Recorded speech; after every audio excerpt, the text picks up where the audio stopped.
Hey everyone, it's me again, and today I'm going to show you how to create a trampoline or jump pad or whatever you want to call it in GDevelop 5. Alright, so let me show you quickly what I've done here. So I have basically my character here. He can walk left and right, he can jump, but he doesn't jump enough to reach the other platform on the right, so we need a little help here. That's where we need to create this trampoline, or how other people call it, jump pad. If you know other names for it, please let me know in the comments below. But anyway, this is what we're going to do today. It's a simple thing, but I think it's very useful in any platformer game. So yeah, let me show you how to do this. Okay, so we start from an empty scene as usual. I set it up to be 240 and 140 pixels. And I have already my objects here. We just need 3 for this example, and let's just start dragging them in. So I have my platform, so I'll just copy and paste it and make it a bit longer here. Okay, I put another platform here. That's the one we need to be able to jump on. Okay, something like this, and we need our trampoline obviously, and our player. So first of all, we need to kind of make our player walk on this platform. So simply just double click this behavior, add platform behavior. We can set it up being jump through platform. I think that's okay. So this should be applied to all of these objects as well. That's cool. Let's set up this as a platform as well, because we need to step on it. So add the behavior platform and leave it just as a platform. Okay, and then let's set up our player, which has already 3 animations. So we have idle animation, I have run animation, and or walk animation, and I have a jump animation which has 1 frame. So I have nothing else here. So in behaviors, I'll just add a behavior, and I set it as a platformer character because we want to move this character. Okay. I'll just put some values here which will go well with my resolution and the platforms. So I don't want it to be too fast, so it's kind of like 80 would be a nice speed to go with. Max falling speed, I'll put something like 200. Same for jump speed, and gravity I would put like 500. But this is not a setting stone. You just need to play with these values and see what's good for you, for your game, and for your character, for your resolution. But for me, this will work just fine. So I pressed apply, and I can actually see what's going on here. So yeah, it moves, it jumps, doesn't play any animation, but good start. Okay. So let's just put the basic things for our platformer game. So we just trigger animations at the right time, we flip the character if we press arrow keys, all that kind of stuff. We'll just go really quickly through this. So the first thing at the beginning of the scene, I'll just resize the scene, center, so we'll center our game in the middle of the screen. Change the size of the game window. Okay, so I'll just do something like 800, 600. Make sure we first resize and then we center the window, so it looks like this. Okay, now let's flip our player. So if key pressed left, then we take our player and flip it. Flip object horizontally, yes, and copy paste this, and we change here left to right. So when we press the right key, we do not flip. Okay, so let's run.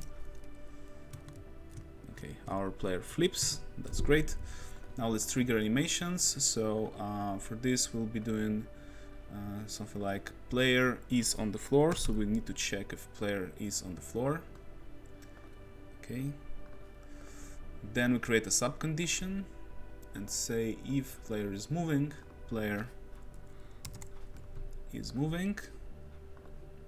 Then we change animation of our player to walking animation. Change the animation equals to 1. In my case, the animation number 1 is walking animation. Then copy and paste this and invert. So if it's not moving, then we set it back to 0. Okay. So let's see if that works. Okay, now he walks. We are not able to play the jump animation, but we'll fix that in a moment. Let's add a new condition and say if our player, we can copy this, copy and paste here, and invert condition. So when it's not on the floor, then we change animation of our player, change the animation to animation number 2. That's my jumping animation. So all of this should now work, right? So we have a jumping animation, we walk, we do everything. So now starts the interesting part, right? So how do we make this trampoline work? So first of all, we need to check a few things. We need to check whether our player is actually on top of this trampoline, because we don't want our player to trigger this large jump when we touch the platform from the side, right? Only when we are on top of it. Okay, so in order to start to do that, we need to actually set a point, so edit points. And I've added this new point, so you know, we can just remove it and add it again. So I just call it Trampoline Check. Okay, and the point position of the point, so you see it's here. I'll put it on the x-axis, so horizontally on 12, so that's exactly in the middle. And I'll put it like 25, so under the feet of our players. So this will help us to check whether we're on top of the platform or not. Okay, so let's close this and apply.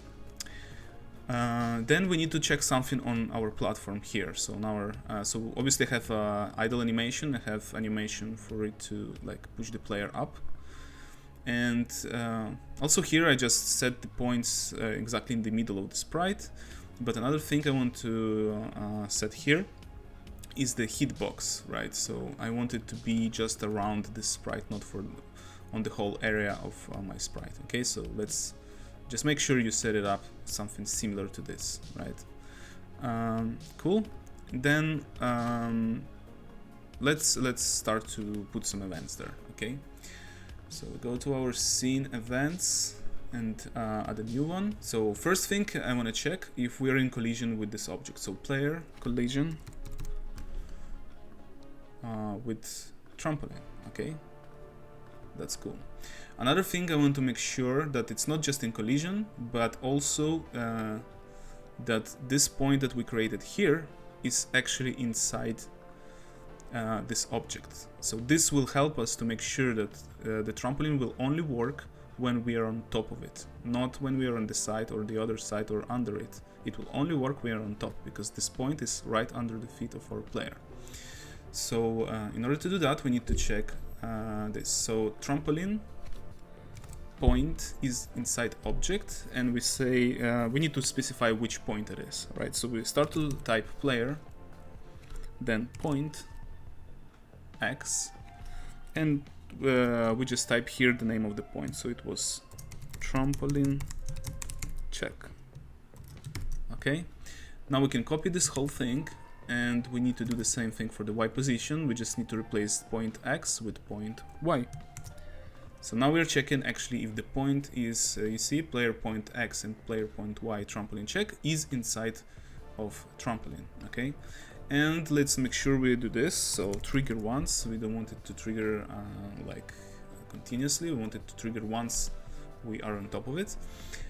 So what will happen? So as we have here our behaviors, right, and behavior of the platformer object, and we have some settings here like jump speed and all that kind of stuff.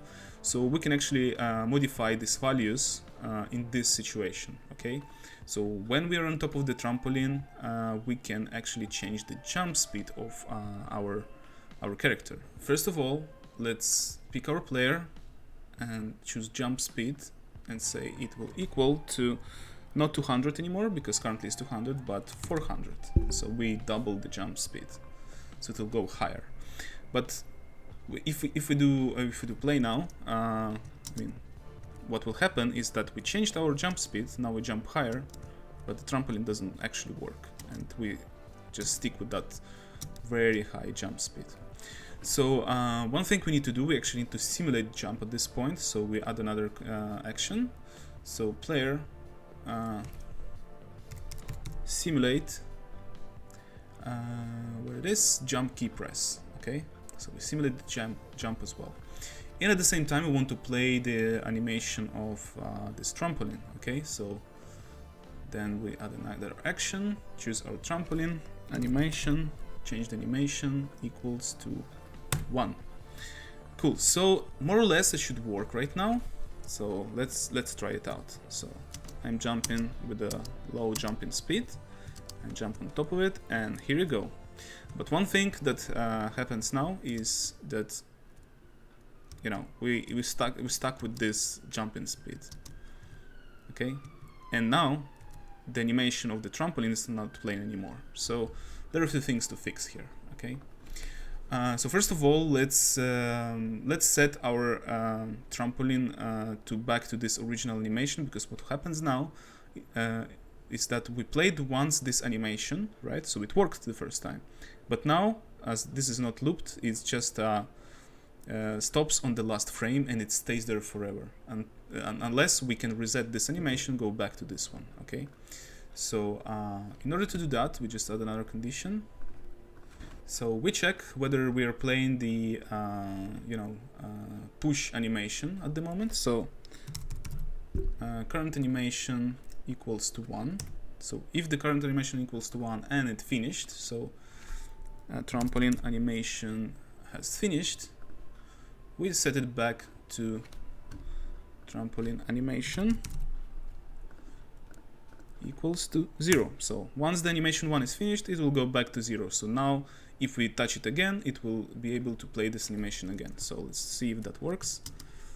Okay, it played once. Now let's try to jump on it again. Okay, it works. So we reset animation every time.